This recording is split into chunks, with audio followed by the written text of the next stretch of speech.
Hello everybody, it's Kiara here with Home Slice Adulting, and I want to start this video off by saying that my eyebrows are snatched.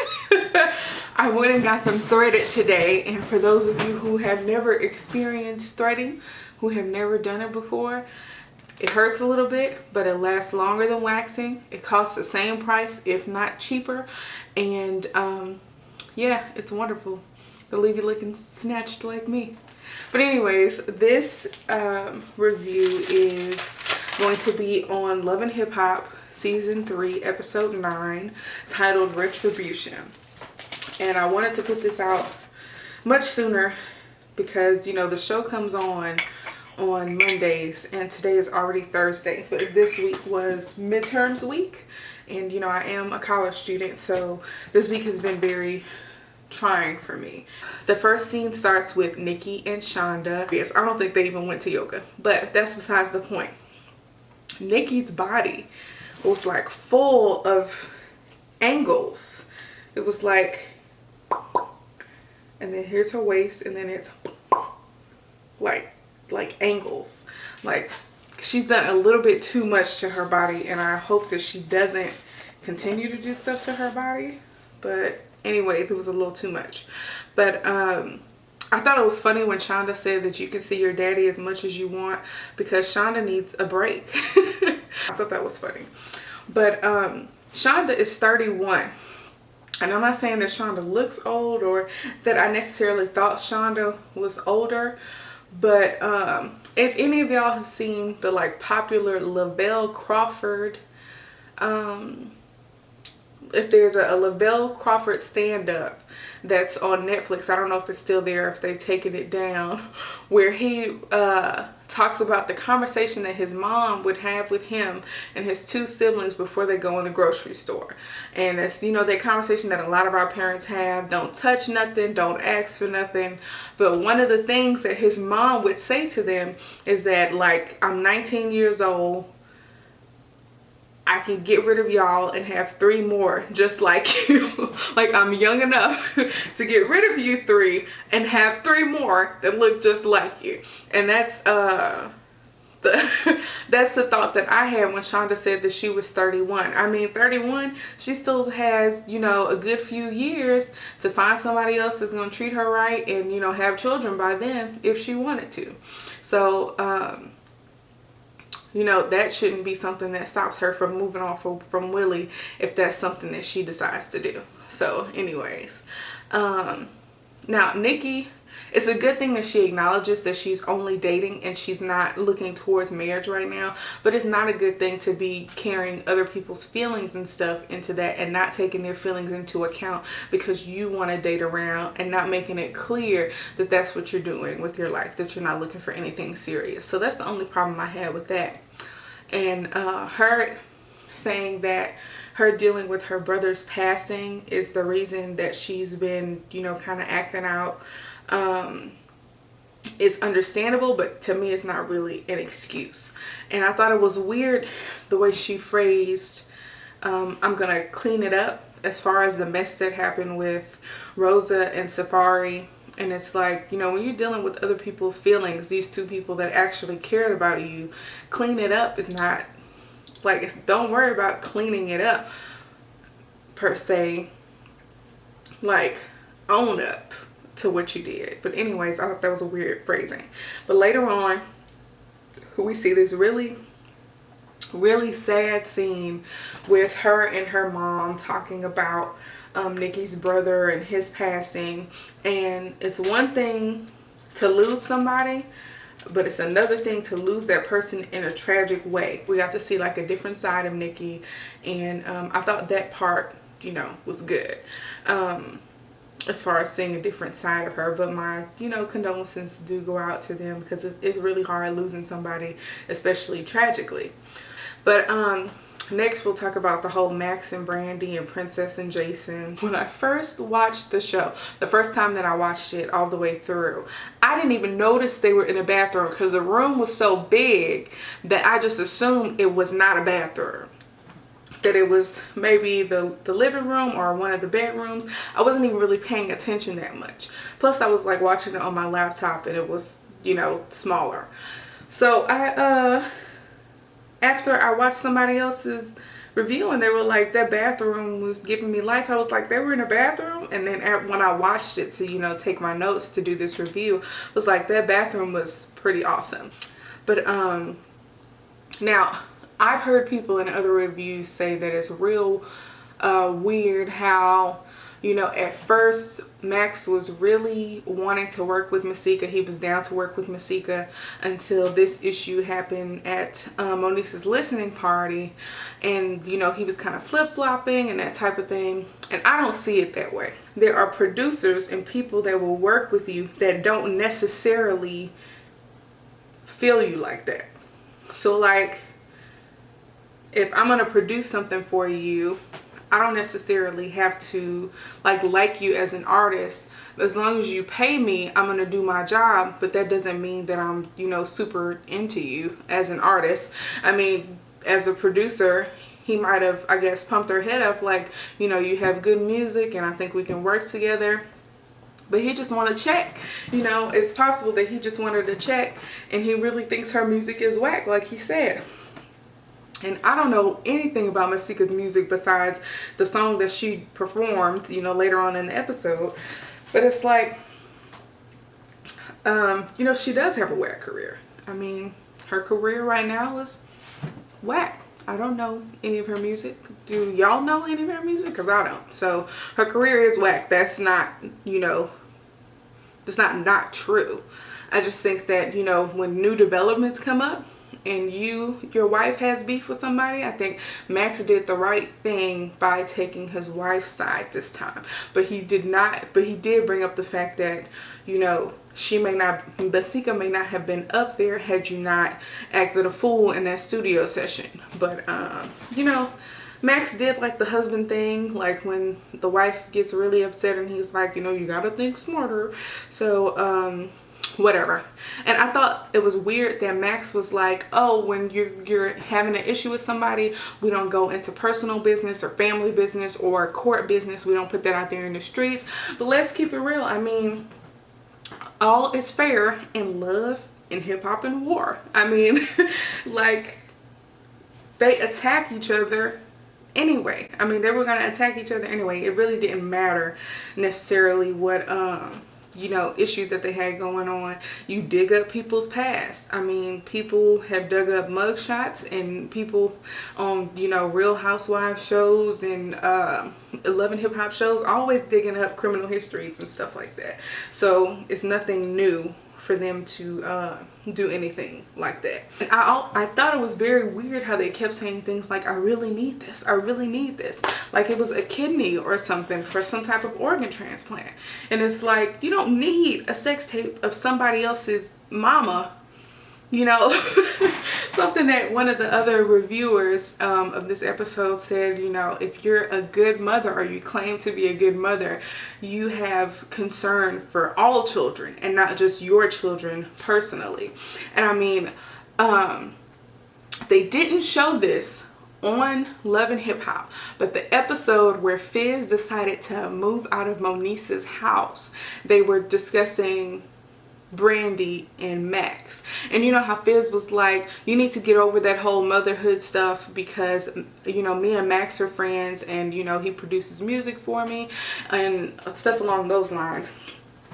During that argument, they had cut it out, but somewhere else I saw a clip of Moniece calling Brandis, Max and Brandy's son, ugly. She was like, you know, her and her ugly husband and her ugly baby. Yes, the baby is ugly. And it's like, you're gone too far. You have crossed that line and you've crossed it multiple times.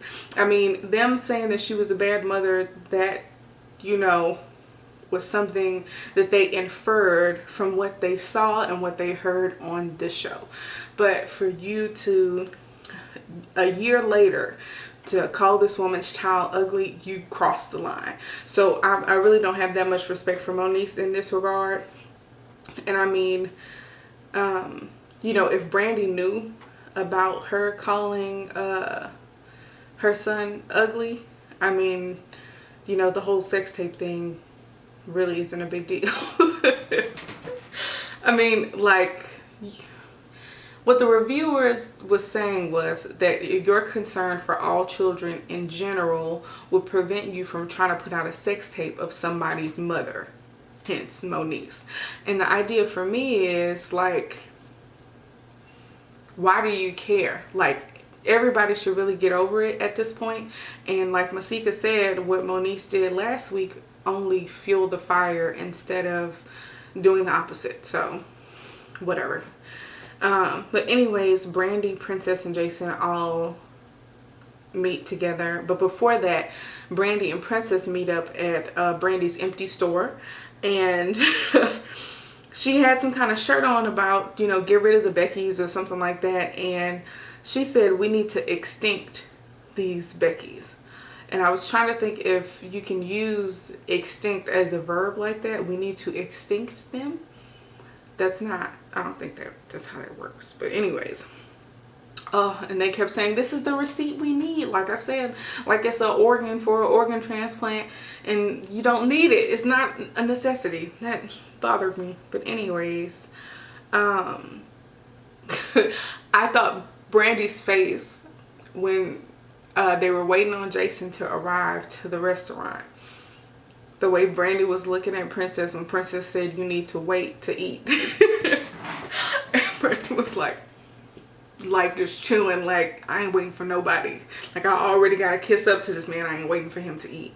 And that was real funny to me. And what I think the rule is that if you're at a table and you get your food first, you can start eating if you have hot food. But if you have a salad or something cold, you gotta wait. But anyways, so in the confessional, like, Princess was like, we can teach Moniece a lesson to keep her name to keep our names out of her mouth. And it's like, this was not about you, Princess. Like, she just needed a way to insert herself. I just can't deal with that. And it was funny to me how when Jason was like, I'm gonna need more than these sunglasses, Brandy offered her friendship.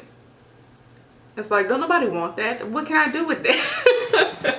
And she was like, my friendship is one of the best receipts. Nobody want that. Can nobody pay no bills with your friendship? I mean, let's keep it real. She rides hard for her friends to like a fault. Definitely to a fault. Don't nobody want your friendship. But what he wanted to do was embarrass you. And when I heard about what had happened before I had seen the episode, it disgusted me that he would ask her to do something like that and that she would do it. After watching it, I could see the comedy in it, but I didn't like that. So anyways, moving on, we'll talk about Masika and her mess, which I'm over right now. I'm kind of over that. So Moniece, Masika, and Nia are at this club for yet another listening party. Ain't nothing, all these listening parties, ain't nobody dropping no albums. What the heck? So anyways, as far as I know, they ain't dropping no albums. You know, it's possible that they have dropped albums. I'm just realizing that just none of their music catches me enough for me to like look into something enough to be like, hey, I want to check that album out. So I don't know what's going on. But anyways, so she's singing Black Cinderella, and I'll give it to her. The song actually sounds kind of good. Like, the music is on point. I'm not a huge fan of Masika's voice, but the song sounded pretty good. Masika, I didn't understand why she cared so much. She was like, you know, the person that I was supposed to be enjoying my pregnancy with. First off, from what I have gathered, y'all were never in a relationship. So that's number one. Number two, you all had a 3-day weekend together. So that's not, you know, a relationship.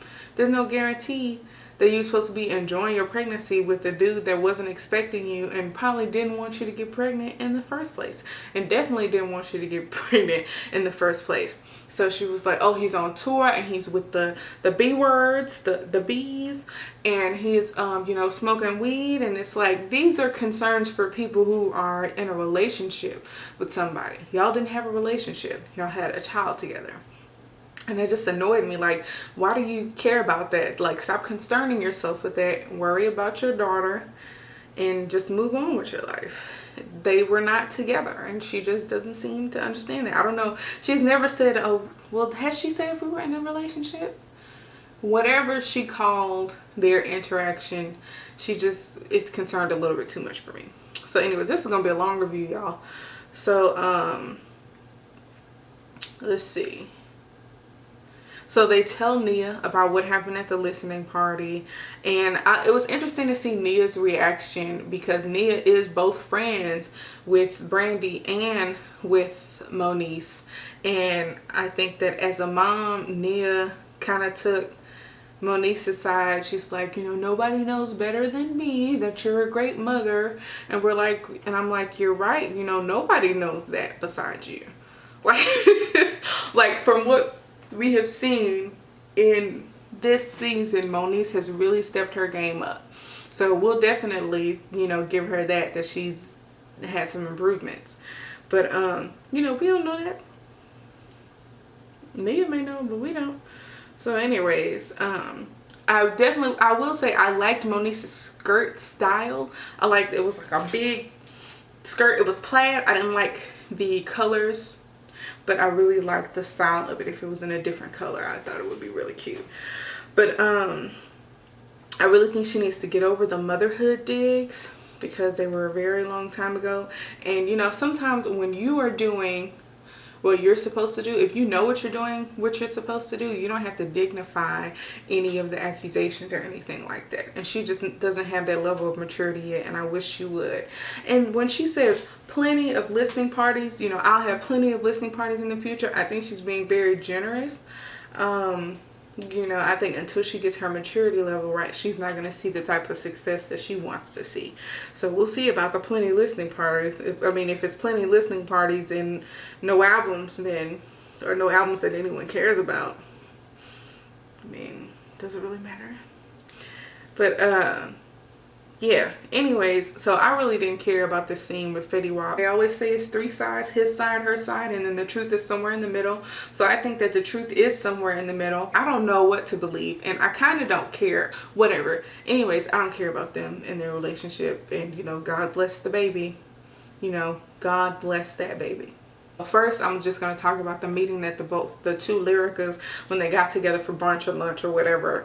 And I'm very, very, very over her mom guilting her and trying to extort her in order to get peace. There's no amount of money that I'm willing to pay to have peace in my life, because you can't buy that. Like, she's saying that you can buy my cooperation, you can buy my happiness if you suck the, you know, get the fat sucked out of my body. I'm not gonna bring up your elopement.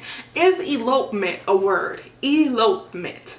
I feel like that's not the noun form of elope. Is it elopement? I don't know. Anyways, I really don't think that she should be extorting her child. I mean, you definitely owe your parents respect, but to ask somebody to come out of pocket several $1,000s so you can get liposuction, so that you can stop bringing up the fact that you're upset at them eloping, and then telling us in the confessional that you're gonna bring it up anyway if A1 steps out of line again, I don't think so. There's no amount of money that can buy peace. And the problem that little Lyrica is having is that she has this ideal situation in her mind that everyone is going to get along and it's going to be sunshine and rainbows, and it's not like that, because your mom is crazy. Your mom is trying to extort you, and it's not about her having some type of hustle in her or some huss in her, as you said. It's about her trying to get what she wants from you because she feels like you did her wrong. She makes it all about her, and your wedding is supposed to be about you. You getting married is supposed to be about you and your husband coming together as one, and she can't get over the fact that you are no longer single like she is, that you have gone off with this man whose mother she does not like. And I don't think any man can marry little Lyrica without big Lyrica being upset, because it's not about A1 and who A1 is. It's about Lyrica being taken from her, period. So I was just very over it.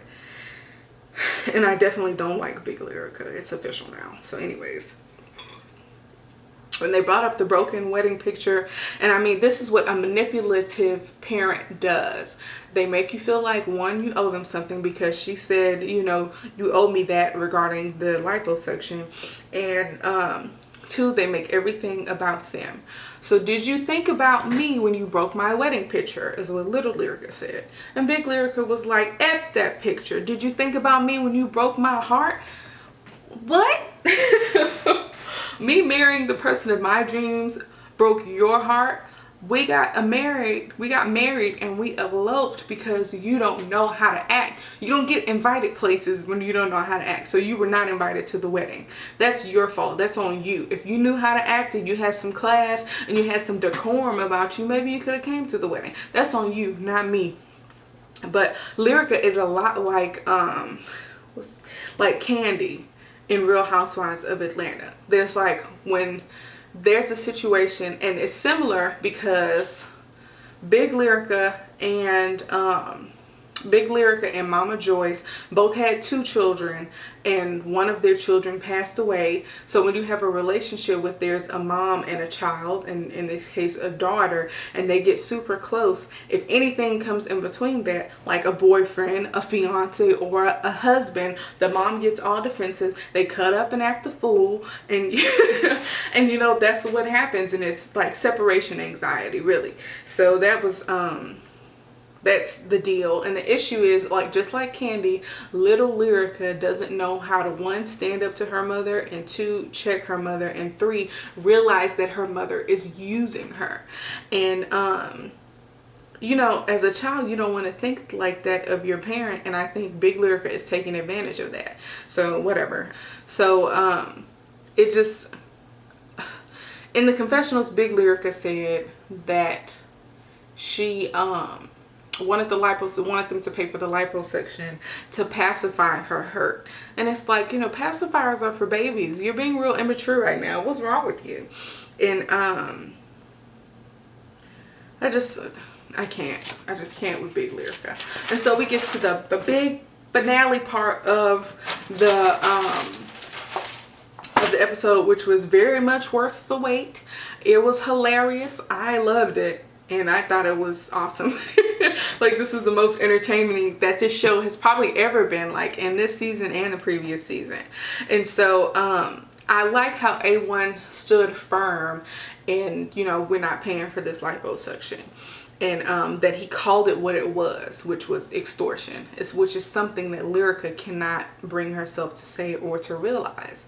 And he was like, forgive us. We don't need, you know, forgiveness. I'm not asking for forgiveness for marrying the person that I'm in love with. Who does that? No one. So anyways, so it was funny how Safaree tried to talk to Tierra Marie, and Tierra just wasn't having it. For me, it was like Tierra was showing loyalty to Nikki, which is what she should have done. And also, she just dogged the man out to Nikki a few episodes ago about how, you know, he's lame, and how when Nia and Tierra were talking about talking to Nikki about how lame Safaree was, and how, you know, he's not, you know, a real man, going, you know, suing his ex and all of this type of stuff.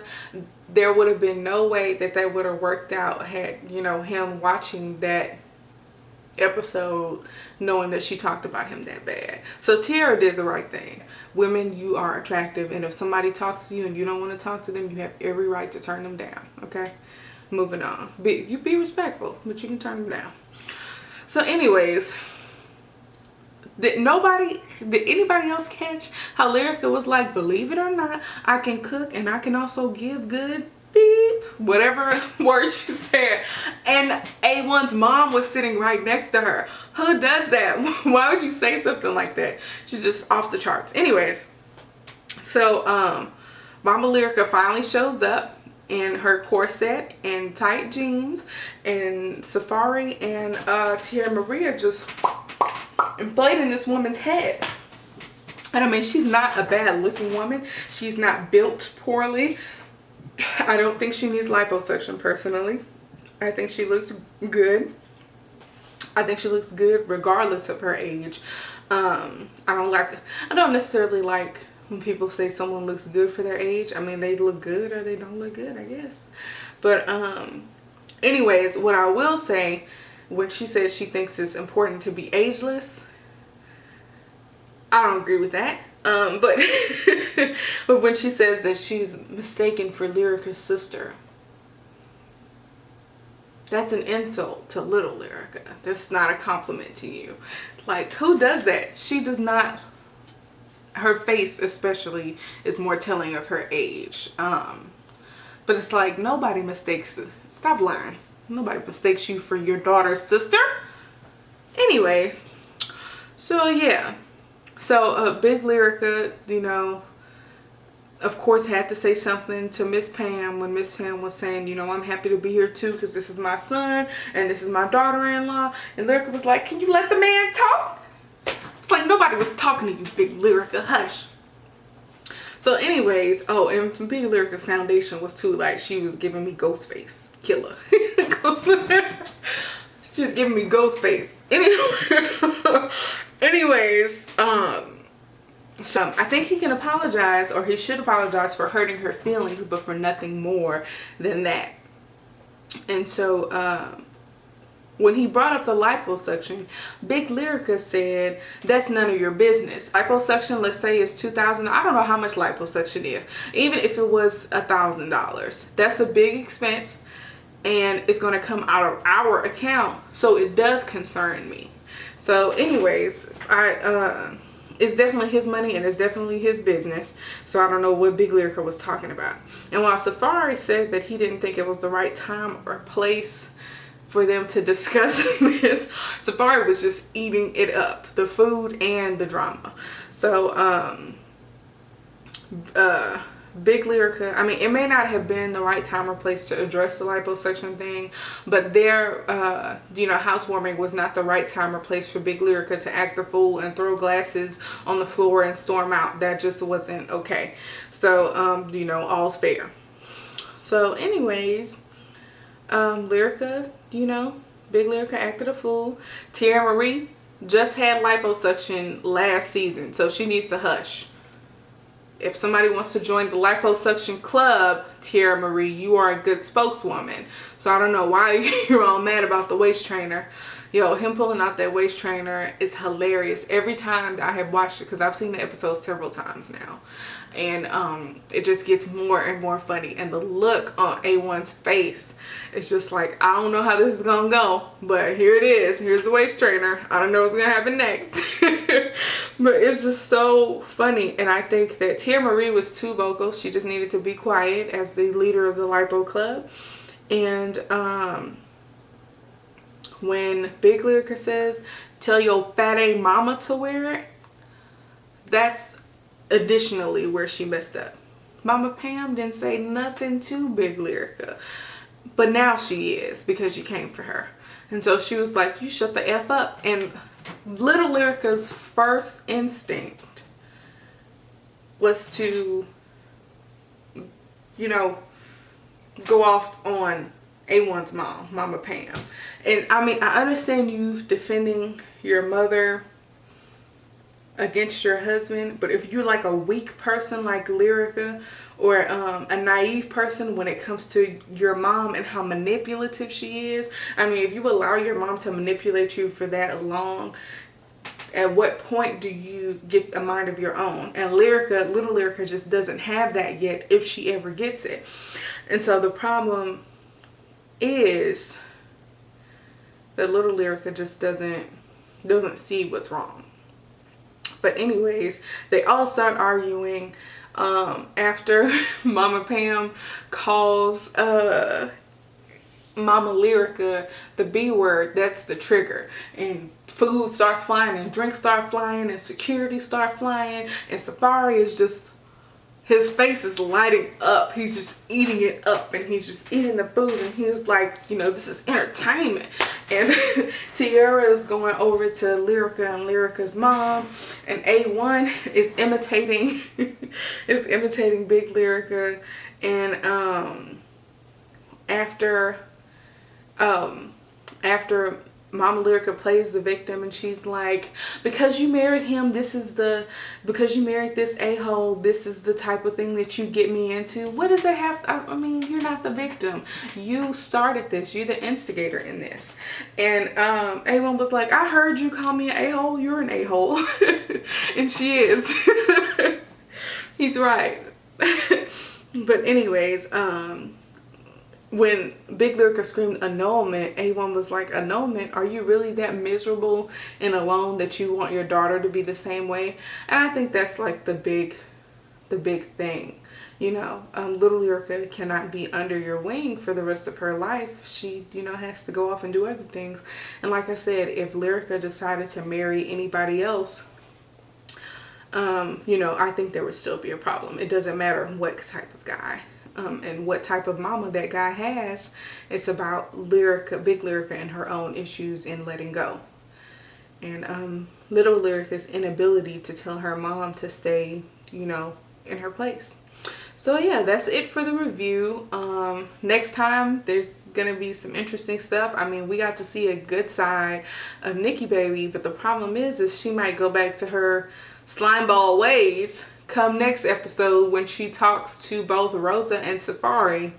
So I don't know how that's gonna go, but we'll see about that. And when Jason Lee gets with Fizz and Moniece, and he finally tells her what all of us have been saying, like, you need to have some type of accountability. You can't throw rocks and expect people not to throw rocks back. I was like, you know what, Jason Lee? I'm here for that. I'm not here for you, but I'm here for that. So I'm not as excited about next week's episode as I was about this one. But oh, and Big Lyrica got A1's car towed. Now she's going too far. Well, no, you know what? She has already passed she passed too far, you know, 2 episodes ago. Getting somebody's car towed. Big Lyrica, I just can't deal with her. She's probably the most disliked person on this show, for me personally.